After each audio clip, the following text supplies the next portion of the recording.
করতে পারবে না। সাহাবীগণ জিজ্ঞেস করলেন, হে আল্লাহর রাসূল, আপনিও কি নন? তিনি বললেন, না। একদম সঠিক কথা। কেননা এই কথার পরিপ্রেক্ষিতে আমি একটি ঘটনা বলি। ঘটনাটি হলো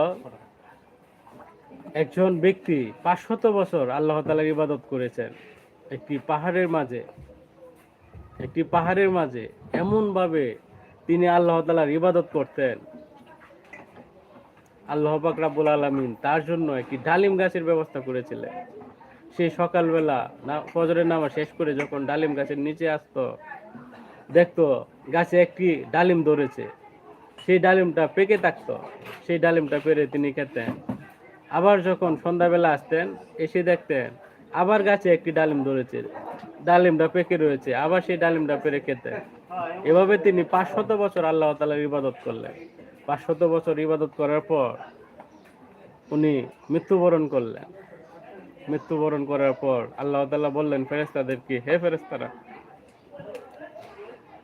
আমি তার উপর রাজি খুশি রয়েছি, তার উপর আমার দয়া হয়েছে, তোমরা তাকে জান্নাতে নিয়ে যাও। এই কথা শোনার সঙ্গে সঙ্গে ওই আমলদার ব্যক্তি বলতে শুরু করলেন, হে আল্লাহ, আমি 500 বছর একটানা আপনার ইবাদত করেছি, আপনার হুকুম পালন করেছি, এখন আমি জান্নাতে যাব, আমার উপর দয়া দেখিয়ে কেন আমাকে জান্নাত দিবেন? আমি আমার আমল দ্বারা জান্নাতে যেতে চাই।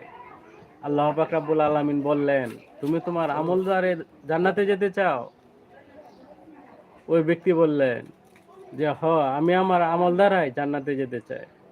আল্লাহ পাক রব্বুল আলামিন বললেন যে, তুমি 500 বছর ইবাদত করেছো। আচ্ছা, দিয়ে যান, সমস্যা নেই। তুমি 500 বছর ইবাদত করেছো, সেই 500 বছরের ইবাদত এক পাল্লায় রাখা হোক।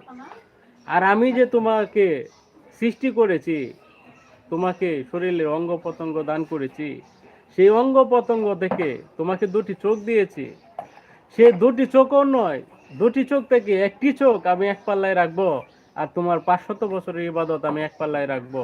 দেখা যাক কোন পাল্লা ভারী হয়।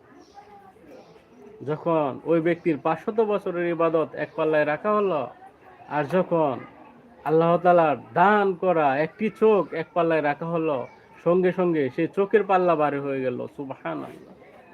আল্লাহ তাআলা বললেন, হে ফেরেশতারা, যাও, এখন তাকে জাহান্নামে নিয়ে যাও। সঙ্গে সঙ্গে ওই ব্যক্তি আল্লাহ তাআলাকে ডেকে বললেন, হে আল্লাহ, আমি বুঝতে পেরেছি যে যে যত ইবাদত করুক, আপনার দয়া ছাড়া দুনিয়ার কোনো মানুষ জান্নাতে প্রবেশ করতে পারবে না। আমাকে আপনি মাফ করে দেন।